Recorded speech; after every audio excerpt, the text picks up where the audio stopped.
the reason for that is it's only through repetition that you're going to be able to remember this stuff, quite frankly. Again, World War II, very easy to talk about, right? Even revisionists, people who challenge conventional narratives about World War II, don't have a very difficult time talking about traditional interpretations, and they aren't really able to really challenge a lot of the narrative itself. They mostly are just saying things like, well, there should have been this little tweak or that. World War I is very difficult to explain. However, as I said, if you want to understand why we are where we are today, in this, well, right now, we are emerging from what was called a unipolar moment. At the end of the Cold War, when the Soviet Union disintegrated, in part due to a problem that we're talking about, nationalism, it left the United States as the lone superpower, the only global power. And that's the world that you all grew up in. And we are now experiencing what is called international relations theory, transitional friction.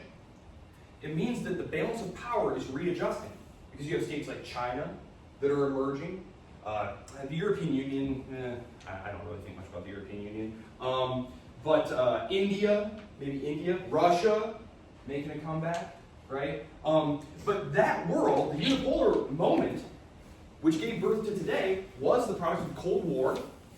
The Cold War is the product of World War II, and World War II is the product of World War I, and World War I is the product of the long 19th century that we've been talking about, which, in the later part of the century, is going to be increasingly defined by a couple of things. First is nationalism. I'm writing these up here so I can remember to focus on them. Nationalism, imperialism, militarism, and alliances. Okay, so a little bit of review here real quick before I dive into this. Recall very quickly that the balance of power in Europe had largely been predicated on a divided Germany.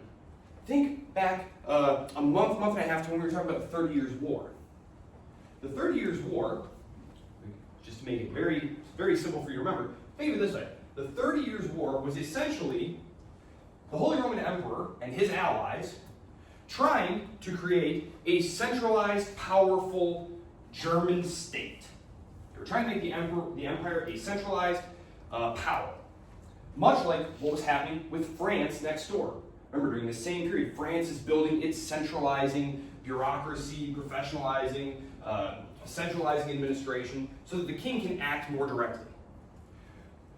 Those who are fighting against the emperor, people like the Swedes and especially the French, are fighting to prevent this. And at the end of the 30 Years' War, the outcome is the guaranteed right of all those 100 million different little principalities and bishoprics and freeholders and cities, right? It's saying, no, Germany is going to be divided. There's not going to be a powerful, centralized state right smack in the middle of Central Europe. And so I like to think of it this way. When Germany gets unified, right? Imagine you're France. Imagine you're France and you're chilling in 1860. Sure, Britain's stronger than you, but whatever. You know, who cares? You're still the toughest guy on the block, just like you have always been. 10 years later, Super Prussia smashes you to pieces, permanently relegating you to the second order of powers. Just imagine, it'd be like if America went to sleep and woke up in 10 years, Rip Van Winkle style. Are you guys familiar with like Rip Van Winkle? Okay.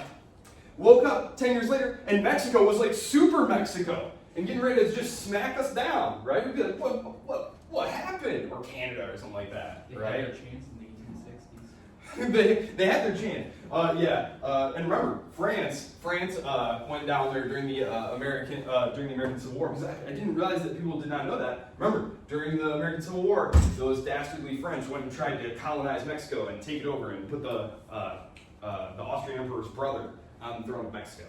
So, yes, okay, so, nationalism, imperialism. Let's first talk about alliances, because this will be a good carryover from Monday. Let's talk about who's who here in the run-up to the war. The Entente powers versus the Central powers. Okay. Who is on the Entente side? Britain. I'm going to put Britain last just because they jump in last. And it's more difficult to explain why they did so. Who else? France. France. And who's the other big player? Who's the other big player? I know we discussed Italy. That wasn't a big player. Oh, we'll get to Italy for sure. But who's the other one? Why? Austria, Hungary. Who does France? Who does France? Russia. Russia. Just remember, the whole point of this operation here is to encircle Germany. They want Germany to have to fight a war on two fronts. So, what does France want out of this deal? What does France want out of this alliance? The cities we can't pronounce. Alsace and Lorraine. Exactly. They want their territory back. This was, of course, their territory. The Germans would say this was technically our territory, and back and forth, and this goes back to like the 30 Years of War and all sorts of different things. But basically, just keep it simple. France wants its territory. Wants its, I'm going to put it in parentheses, its territory. Okay? Russia, what does Russia want? They want the peninsula. They want the Straits. Yes, they do. They want the Straits. They want Constantinople. And yes, part of this strategy, who do they need to undermine to get the Straits? Well, they're battling with Austria-Hungary over it, but who controls it right now? The Ottomans, remember? The Ottomans. The Ottomans control the Balkans, right? So in order to get the Straits from the Ottomans, they are trying to undermine their control over the Balkans. And as we're going to see, they do such a good job that one of their allies, one of their little puppet states, the Bulgarians, almost wind up conquering Constantinople instead of them during one of the wars. We'll get to that. So Russia wants the Straits, they want the Balkans. They're also getting French loans. They're also getting the money from France. France is helping Russia industrialize. They're giving them sweetheart loans. You know what I mean? They're giving them some nice, healthy loans so they can help them industrialize. Britain, I'm going to leave Britain out of it for now because this is really, these two that I'm going to write up here first, these are the big ones. Because Britain gets in, Britain makes it a world war and ruins everything until Woodrow Wilson comes along and really super ruins everything. But Italy is of course going to jump in as well. We'll talk about them in a second. I just really want you to lock this into your head. France and Russia. It's the Franco-Russian alliance. This is the one. And if you think about it, who does France hate? They hate the Germans. So who do they need to have help them fight? The Russians, right? Because they need a land army. Britain doesn't have a land army. Britain's land army is hilariously small. Kaiser Wilhelm is reputed to have said that if the British tried to invade Germany, he would send the police to arrest them. Right? Their army is so small and so pathetic, they better not even. And so, Central Powers. Germany, Super Prussia. And who else? Austria. Austria-Hungary.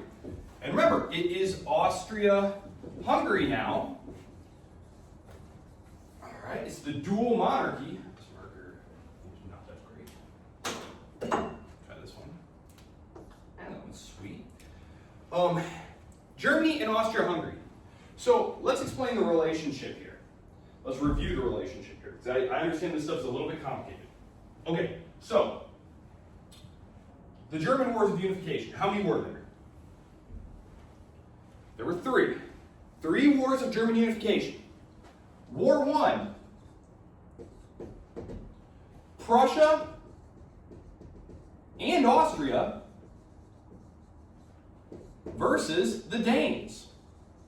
Remember, this was the war over Schleswig and Holstein. These were these two nice little provinces. I'll pull them up right here. What's going on here? Oh gosh, Schleswig and Holstein. Whoa. Holstein. Ah, here we go. Nice. Okay. Right here. And as you can see, this was Prussia. This was Prussian territory here. And adjoining it are these two provinces that were part of the Danish territory. They had resources. They also had German speakers. I'm kidding. All right.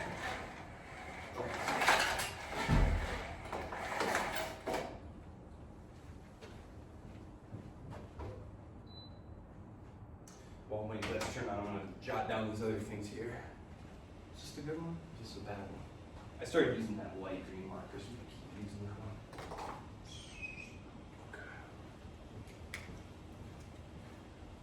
War to Russia,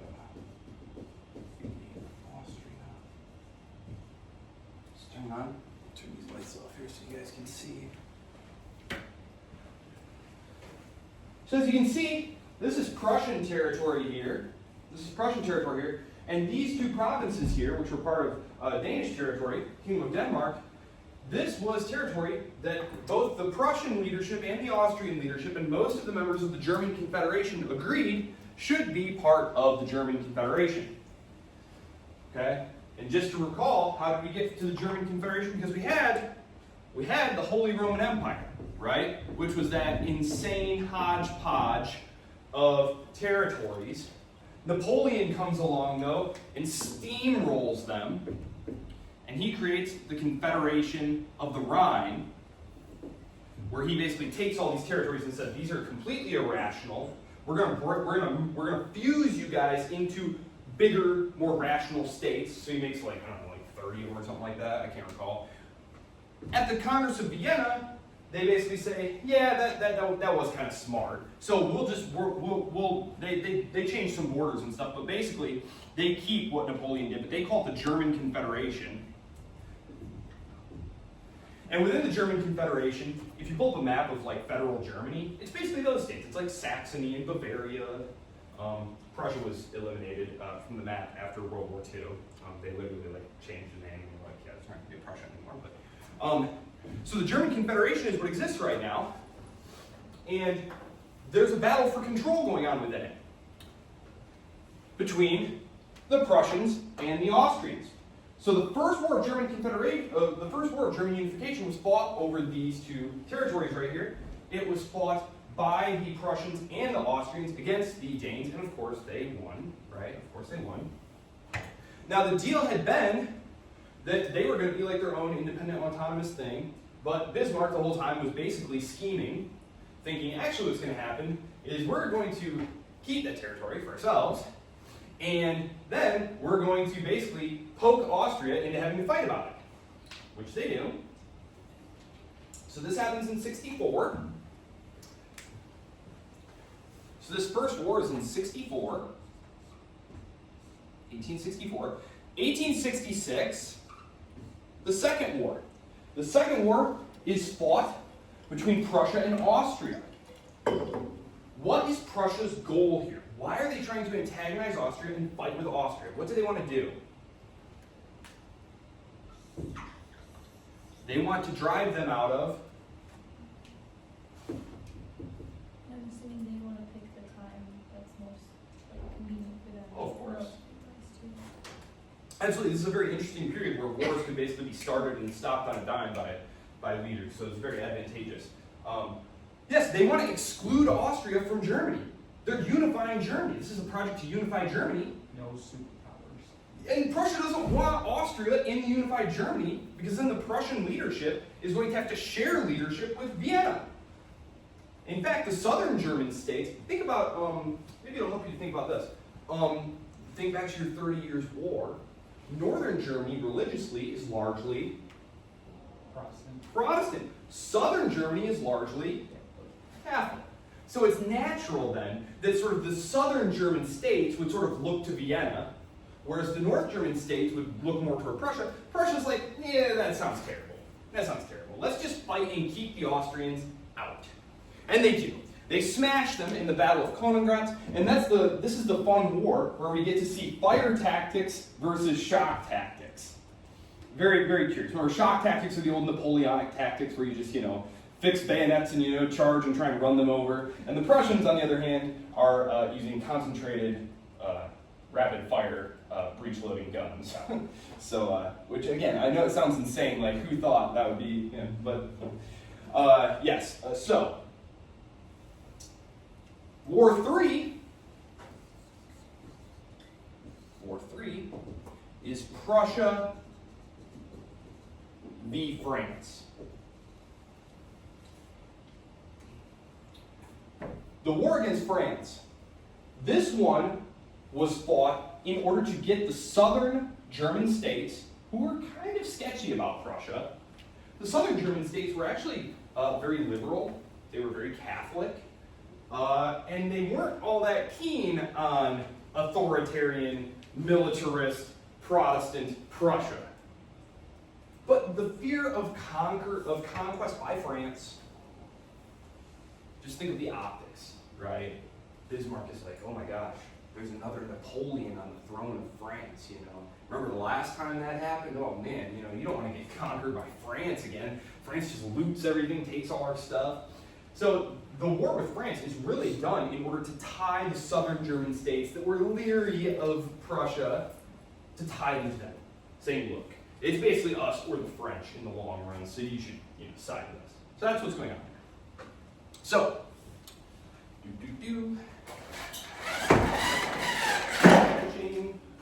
Okay, so that's why Central Europe is looking the way it is. Why we have Germany and we have Austria. And specifically, we have Austria-Hungary. Because what happened as a consequence of this second war? This is when the dual monarchy, called the dual monarchy,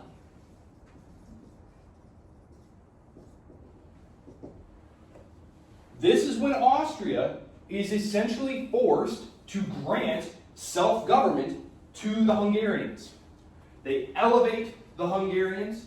They give the crown of Hungary, right? So now they say, okay, you can make all the internal political decisions. We in Vienna, the emperor, will still make all the foreign policy decisions for us, but you can make your own internal decisions, which is going to have a huge impact on nationalism, which I will get to. So, Germany needs to keep, the Prussians, they need to keep Austria-Hungary in existence. There were two reasons for this. The first was for the internal political equilibrium of the new German state, which I call it Super Prussia for a reason. And it's because the literal leadership of Prussia becomes the leadership of Germany. It's all the same people, it's the same general staff, all that stuff. All this gets absorbed into the Prussian administrative apparatus. So they don't want Austria anywhere near Germany. So keep Austria in being down there to keep them out of Germany. Because of course, as soon as this disintegrates, the obvious place for the Austrian Germans to go is into Germany, which is what they want to do after World War I, but the Allies say, no, you can't join with Germany. They also need to keep Austria-Hungary in being because there's a huge mess in Central, Eastern, and Southeastern Europe. You got all these nationalities. And they recognize that if anything happens to Austria-Hungary, there's going to be some kind of war. Perhaps a big one. Perhaps lots of war. As all these different national minority groups fight to create their own states. And this would not be good for Germany. Germany doesn't want that. They want a good, solid bulwark against the Russians. Bismarck had tried to keep Russia on good terms, but when he's forced out in 1890, the new leadership says, well, look, our ally that we really need is Austria. And they and the Russians are on a collision course in the Balkans. So eventually we're going to have to choose. We're just going to choose now. We're going to choose Austria. And this is what opens up the opportunity for France to make an alliance with Russia.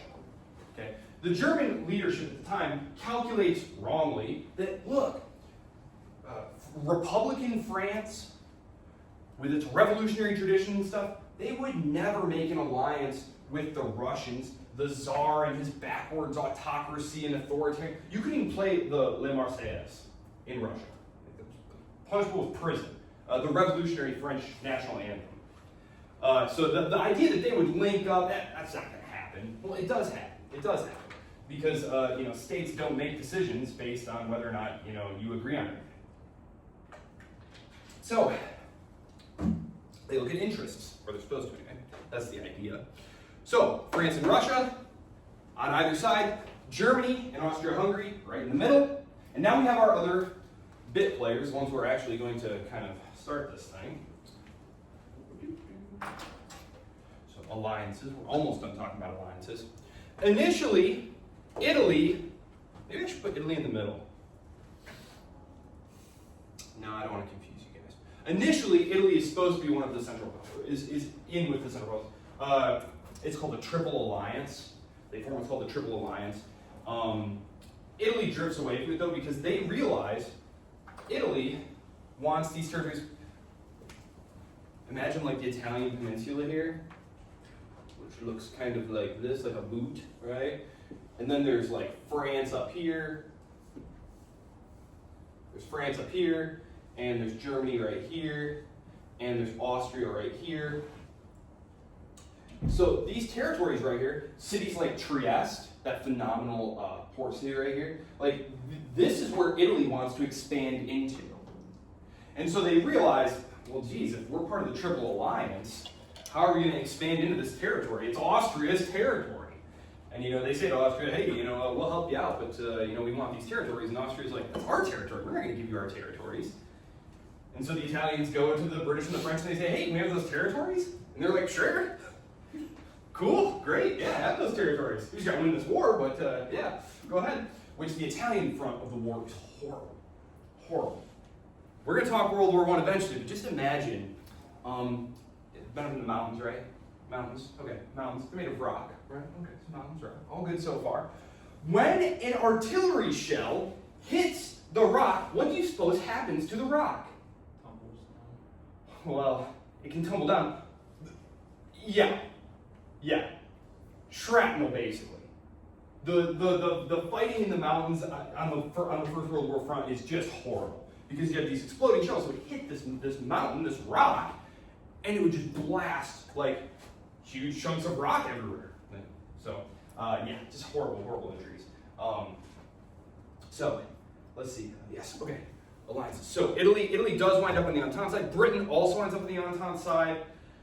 I'm not going to explain why at this point. You're just going to have to trust me on this. I'm going to spend literally an entire lecture eventually talking about Britain's calculations here. They do wind up on this side. It was not anticipated. The Germans believe right until literally the last minute that there's no way England would go to war with us. No way. The other powers. Serbia. Of course, we got to have Serbia on here. Serbia, the Kingdom of Serbia. And Bulgaria in a major miscalculation, and the Ottomans. We can dispatch the Ottomans pretty quickly. Why are the Ottomans part of the Central Powers? It's their last hope. It is, because they know that if the Entente powers win, Russia gets the Straits.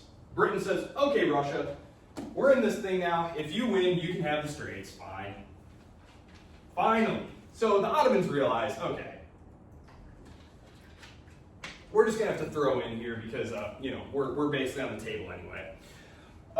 Serbia is Russia's client state.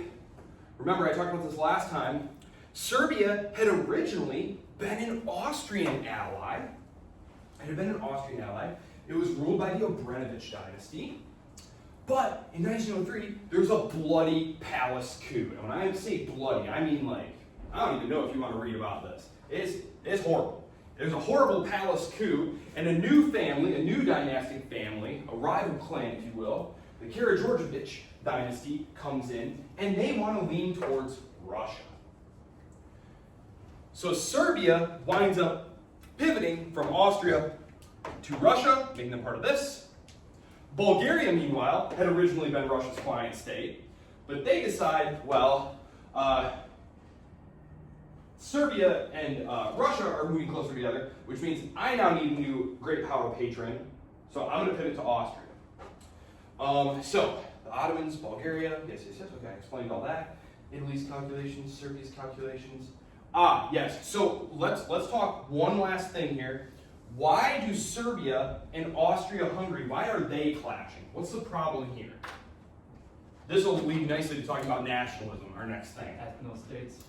Bingo. Bingo. There's tons of Slavs in Austria-Hungary. There's tons of them.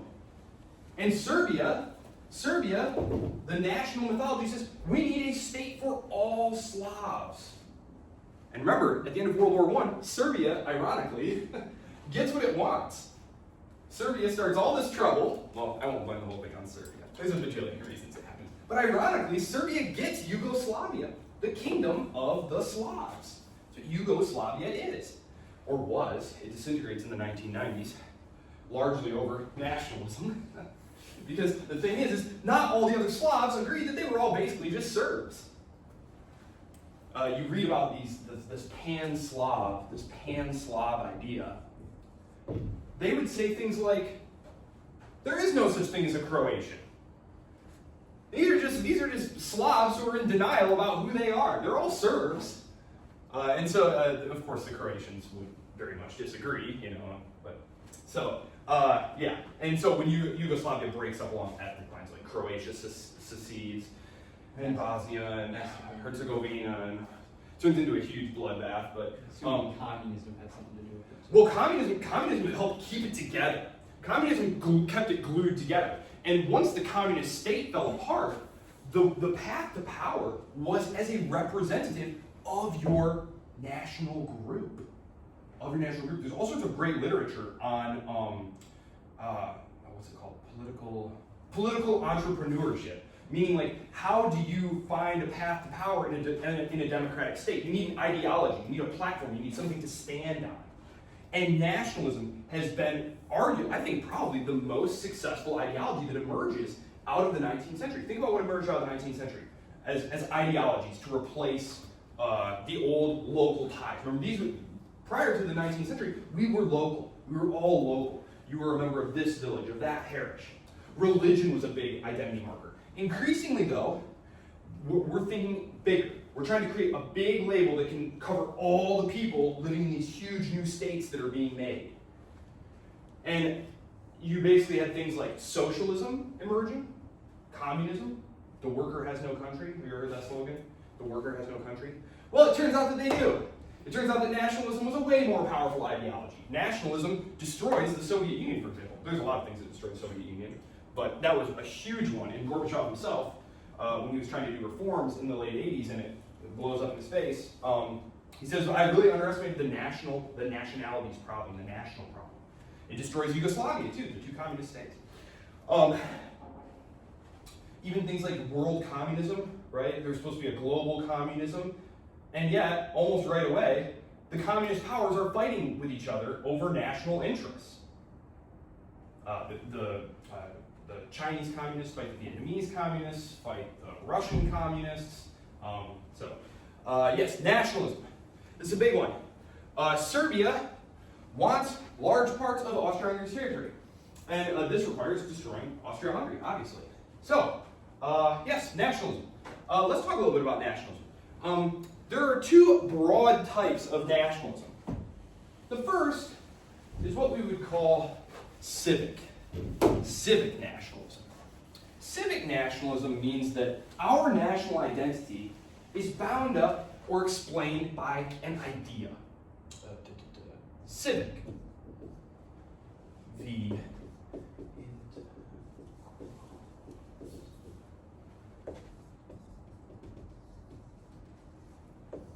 So civic nationalism says it's ideas. It's ideas that bind us together. The idea that all people are free, all people are equal before the law, those types of things. So can you give me an example of a state that is that has like a history of civic nationalism? Can you think of one? America, right? USA, right? USA. France. France is another one.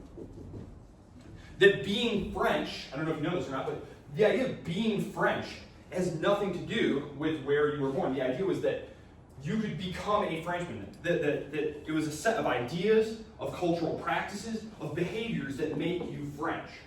Even in their territories, and I'm not saying that in point of practice they were treated equally, but at least the ideology that they tried to spread to their colonies was, no, you, Algerian guy, you are actually French.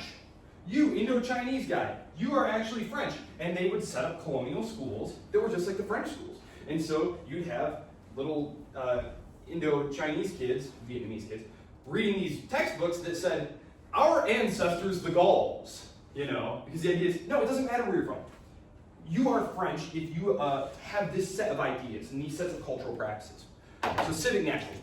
Integralist nationalism, though, and this is a broad one, because if you study nationalism, which you can in grad school, though good luck finding a job, it is very interesting. This is kind of broad. There's actually a lot of different, like ethno-linguistic nationalism, all that stuff. All that stuff fits underneath here. Integralist nationalism says it's more about blood. It's more about blood. It's about language. It's about a particular territory. It's tied to a specific spot. Okay, so there's these two conflicting nationalisms that we want to talk about here. And so certainly, when you look at the Slavs, the Pan-Slavic movement, they were very much all about integralist nationalism. It was about blood and language and territory. They were looking to recreate the ancient kingdom of like Stefan Dusic, or however you say his name, that had been destroyed way, way back by the Ottomans, hundreds of years before. They're looking for things like orthodoxy, religion. I should just write religion. Religion. They are orthodox. So these things, these are the national identity markers. You can't be from a different background. You can't speak a different language. You can't be a different religion if you're a part of our nation. Remember we talked about Magyarization? That one of the problems with the dual monarchy is Austria, Vienna, their policy towards their bajillion national minorities. Remember they had Poles and Ruthenians and Belarusians and Croatians and Slovenes and Slovaks and on and on. Their policy had basically been, look, this is just going to cause huge problems if we keep messing with it. You just, schools, whatever. Just do your school in whatever language you want. Street signs, I guess, whatever. Just put them up so people can read them, right? The Hungarian monarchy, when they get control of their territory, they say, no. Hungary is the land for Hungarians. And so you will speak Hungarian, you will be Hungarian. So Magyarization, which was super duper unpopular, as you might expect. So, nationalism. Nationalism was important though. As I said, it was a glue. It was like a super glue. You have these new states being created, and remember, they're still headed by monarchs. The only state that isn't is France. The Third French Republic. Yeah, which is with us till World War II, actually. So that's cool. But all the rest of these are headed by monarchies. And they're looking for a new glue, because remember, part of the ideology of the French Revolution was that these territories are not the personal property of the king by the grace of God, Louis. No. This land is of the French people, of the German people, of the Italian people. You are the figure, you are representing the nation. So national, and if you're wondering, like, well, yeah, what, did they want to resist this? Well, yeah, they did, but these leaders, these monarchs, they were very concerned about other possible competing ideologies, like socialism and communism. And so as these monarchs are looking around at all the possible things that they could use as glue to legitimate themselves and to unify their nation, they're thinking, gosh, nationalism doesn't seem that bad. I am the representative of the nation, right? Better than like workers of the world unite and confiscate all the property and, behead me. So nationalism. Nationalism goes from being a bottom-up revolutionary phenomenon to being something that is being pushed from the top down, state nationalism. This is when we might start thinking about calling it patriotism, patri. Patri, interesting. Patri, the Latin word for homeland, originally, prior to this period, meant literally like the village you were born in. So like my patri would be like Jackson. During this period, if you look at dictionaries, which I know you're all fascinated by dictionaries, if you look at dictionaries that are printed throughout the century, there's a gradual change where patri starts meaning fatherland, homeland. It stops meaning literally the place where you were born to meaning the state in which you live. And so patriotism as we pronounce it, means loyalty to the fatherland. So you can see why this ideology is actually kind of useful if you are a ruler. So they decided to lean into it, if you will. So nationalism. And remember, nationalism originally was conceived of as a revolutionary, liberatory thing. Nationalism was this thing that was going to free all of the European peoples from the tyranny of their monarchies. Right? Now all of a sudden, it takes like 100 years, right? Like, it goes from the French Revolution to the 1890s where we are now, to meaning it's the thing that legitimates the rule of the rulers.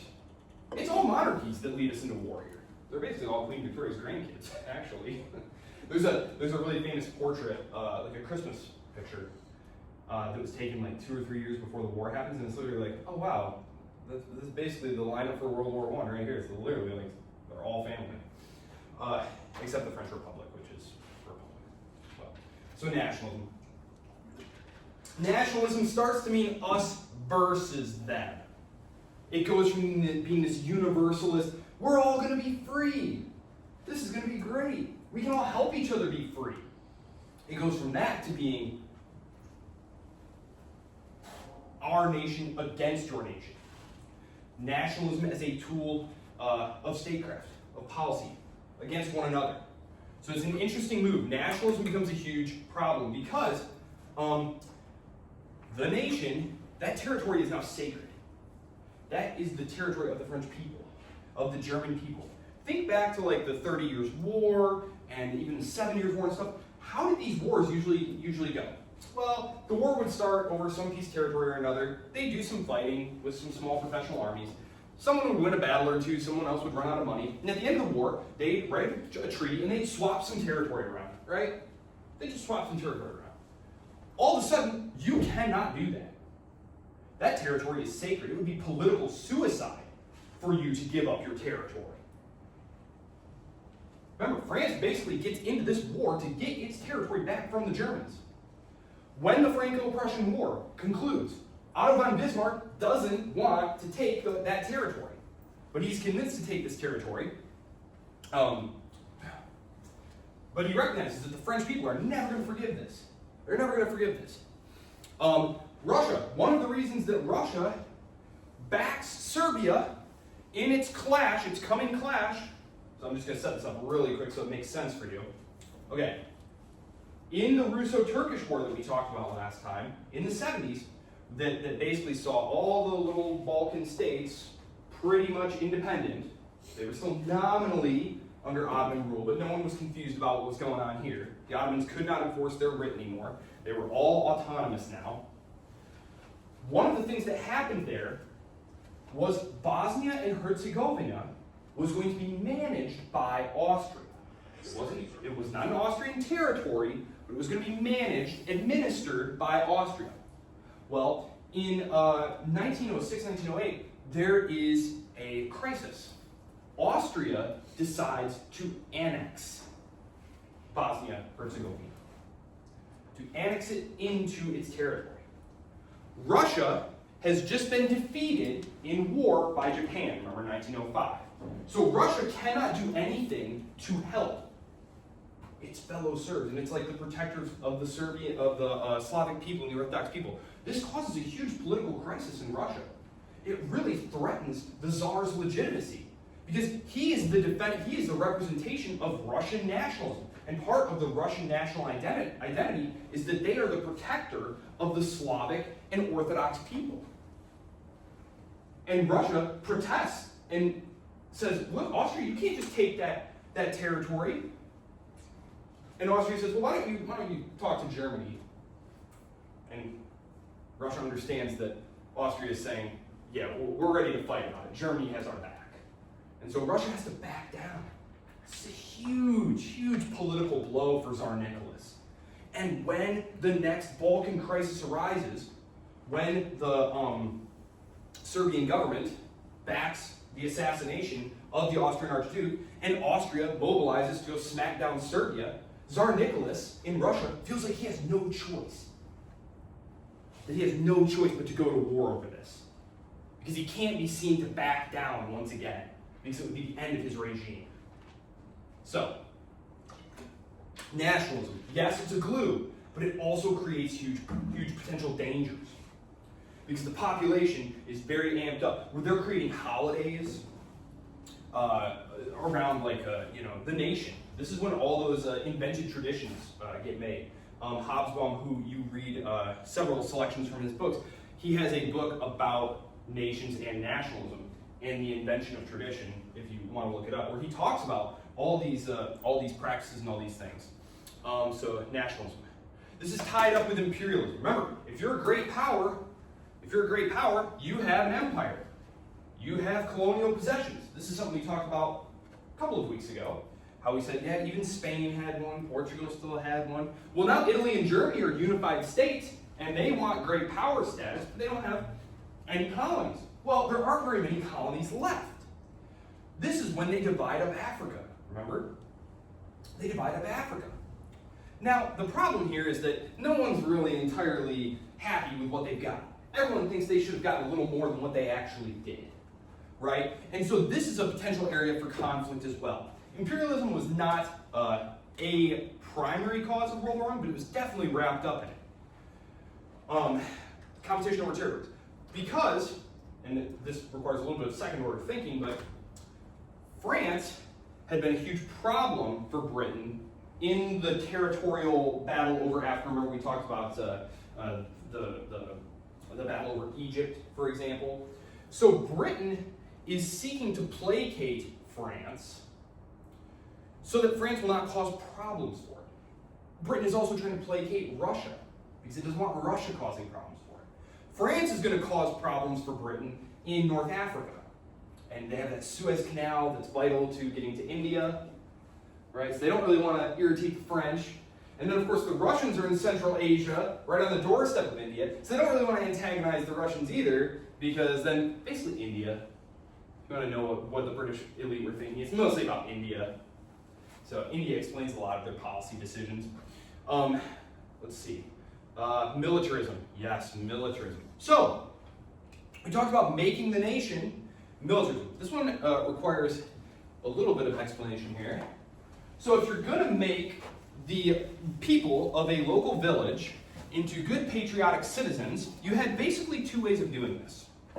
First, I'll get to militarism in just a second, but public school. This is why public school was created. Sure, they wanted you to be numerate and literate so you could help run the industrial society that we all need, because this is the period when the basis of military power starts being how much industrial capacity that you had. No longer is it just, hey, how many dudes do you have? How many horses do you got? So Russia's like, we got tons of those things. And it's like, okay, then you're going to be super powerful. That stops mattering. Because now what matters is how many exploding artillery shells can you manufacture and how many machine guns? If you can, so you need industrial power. So you do need people who can read and follow instructions and count and do those things. But really the public school is about teaching you about what it is to be a good patriotic citizen of your society. This is when things like, even in America, this is when the Pledge of Allegiance is introduced into schools. Where you start, isn't that a little weird? You stand up every day and swear and pledge your allegiance to the state. You start every school day like that. Public school. The other way that they can do it is the army. The army. Because yes, warfare requires industrial capacity, but it also requires mass conscript armies. No longer are wars fought by those tiny little professional armies. Now they're fought by mass conscript armies. And so it becomes very regular for all the states except Great Britain. Great Britain had a very long history of not using conscription. But on the continent, a period of military service was very regular for a young man. You guys have your draft cards, right? Did you keep them? I kept mine. I'm not eligible anymore, but basically, get the yeah. cards anymore. I don't I'm know. old. I'm pretty old. Why aren't you eligible? Oh, I'm too old. Oh. I mean, they could just change the law and be like, no, we're fighting China, so everybody is going now, but. Well, yeah, because like 75% of the population is overweight. Yeah, yeah, right? Hopefully the drones can win for us, or the robots. Basically, the guys would turn, 16, 17 years old or whatever, and then they would spend a period in the military. And this was something that really built a good amount of patriotism among the population. It also gave them some practical skills for fighting wars, because then you were a reservist. So you'd be cycling in and out. So if you can kind of imagine, like, let's just say the class of 2020, they'd spend 2 years in the military, and so they'd get out in 2022, and then for the next 10 years, you'd be a reservist, which meant that in the event of war, there would be a mobilization period. Basically, word would go out that, like, it's happening right now, and so you would have a muster location, basically. You would drop what you were doing, you would report to the pre-designated place, they'd fit you up with your uniform and all that stuff. You and your unit that you had been with previously, you'd still be in the same one, and they'd basically be able to deploy you to the front. And so that's what's going on there. So the Army served multiple purposes there. It helped build the nation, nationalism, a sense of being a part of the nation, and of and of obedience to the state. This was very important because military planners were a little nervous that citizens, regular dudes, wouldn't want to fight each other in a war over territory and stuff. They were worried about the attraction of things like socialism. They were worried because socialists during this time were basically arguing that, look, the workers of Germany and the workers of Britain and the workers of France aren't going to kill each other in large numbers so that the capitalists of each country who make the weapons and run the colonies and stuff can have more power and money. They're just not going to do that. And there's a debate among the general staffs, like, can we count on these guys in a pinch? The French government, for example, had drawn up a list of socialist guys who they were like, in the event of imminent war, we're just going to round these guys up. Because they could be troublemakers, telling people, burn your draft cards, don't show up for the war. Which actually doesn't wind up happening. It doesn't wind up happening. The leaders of these countries are kind of surprised. I mean, they're pleased, but they're rather surprised that, like, oh my gosh, everybody wants to fight in this war. Everyone's thrilled to go to this war. Even in Britain, where there's no conscription in Britain. It will be introduced during these wars. But there's no conscription. But people are, like, trampling each other to show up and sign up to fight. So, militarism. Okay, so there's a culture of militarism, military parades, all this good stuff, nationalism. Let's talk a little bit about the mechanics of warfighting, because this is going to help explain. So I'm going to start talking about the decisions next week. I'm going to go one by one within each country, within each state. I'm going to talk about the actual decision process. So we're going to, like, blow the whole thing up. So, these alliances equal coordination, right? If we're going to fight a war together, we need to have a joint plan for what's going to happen. We also need to be fast, because fast equals victory.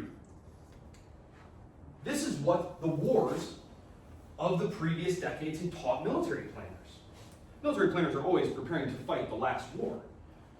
And the last wars had taught them that if you move first, if you move fast, you will always win. That is what the wars of, for example, German unification had shown. Prussia was always taking the initiative. They were strategically extremely aggressive. Tactically, they were often very defensive, meaning that they would basically choose the battle site, but then they would set up positions where the other side was having to move in on them so that they could fire from entrenched positions. But you need to move fast. So you need to set up railway lines to go to places. So Germany, for example, this is Germany. Oh, I'm gonna have to bring a new pack of these next week. This is Germany. Okay, here's Germany, exact drawing. France is over here, enemy number 1. Russia is over here, enemy number 2.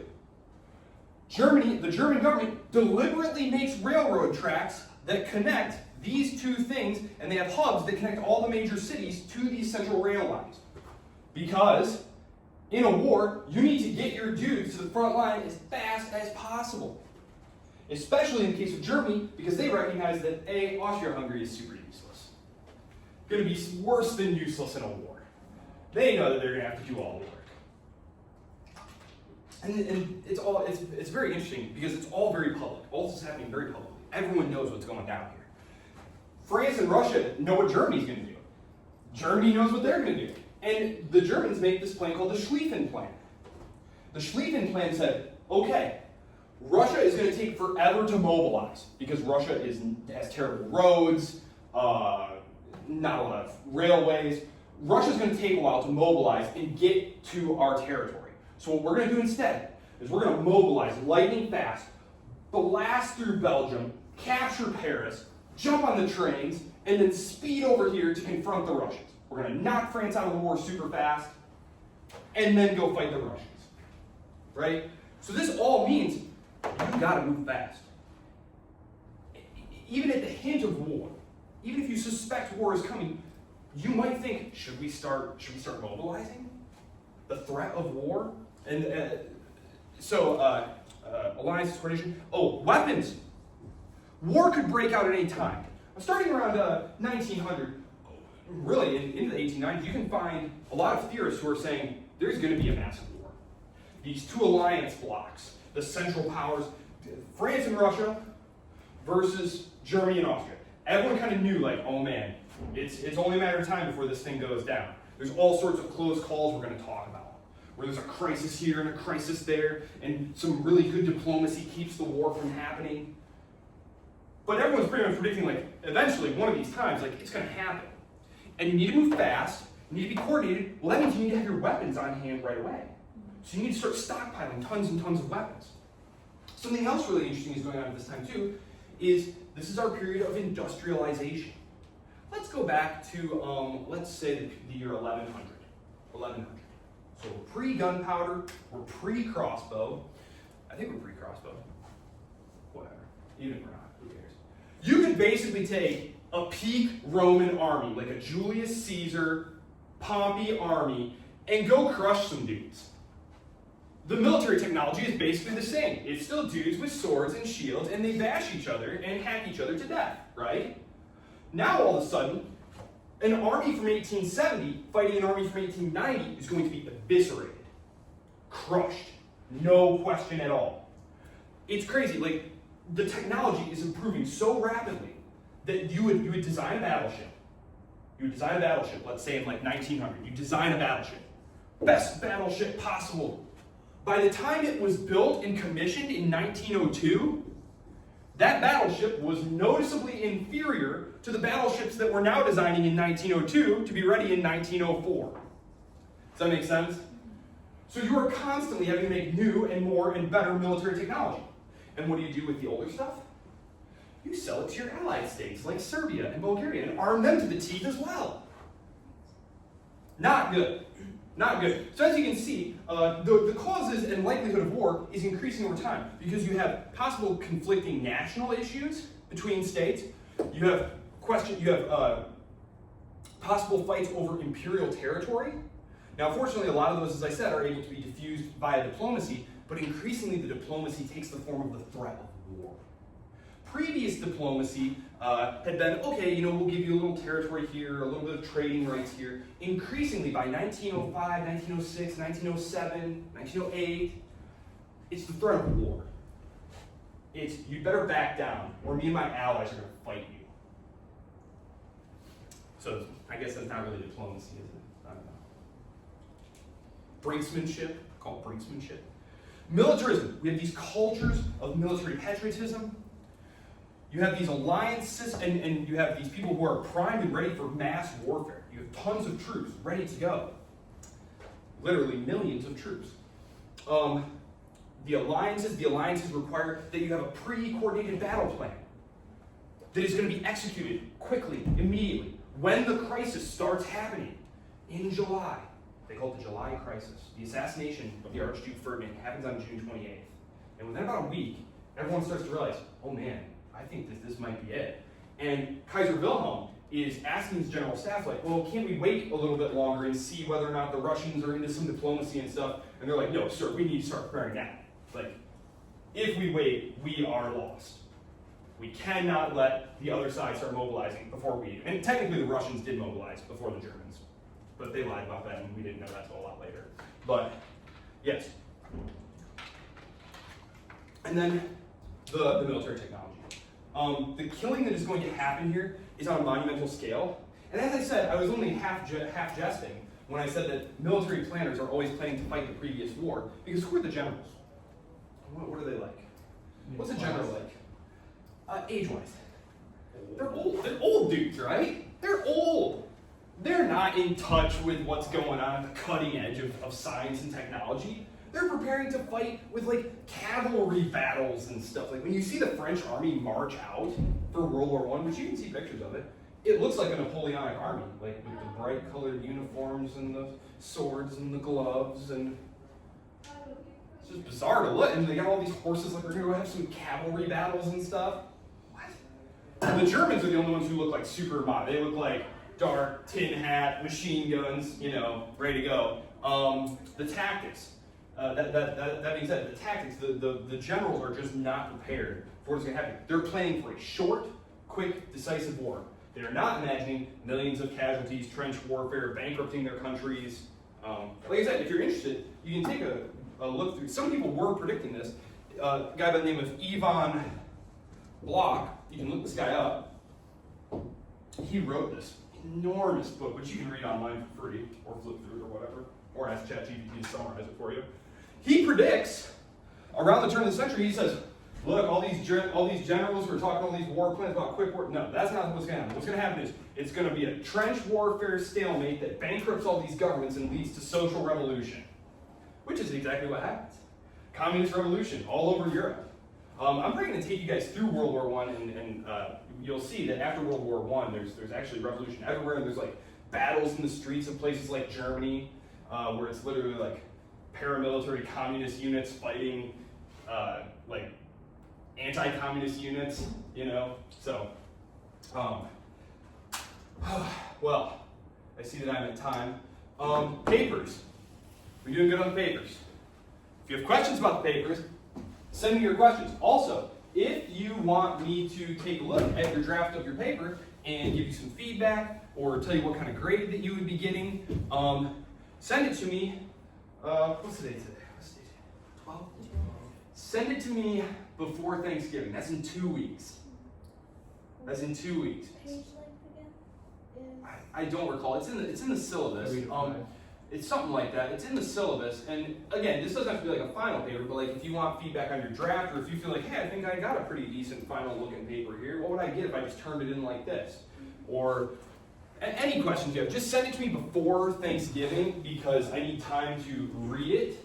And that's kind of running up on the final weeks of the semester after that, because then we're in December, and the end of the semester is usually too busy for me to be doing a lot of stuff like that. So it's optional, but if you want it, there you go. Otherwise, I'll post the discussion board today, and I'll see you all on Monday. Have a wonderful weekend. I hope this weather gets a little better for you guys. Actually, it's warm today.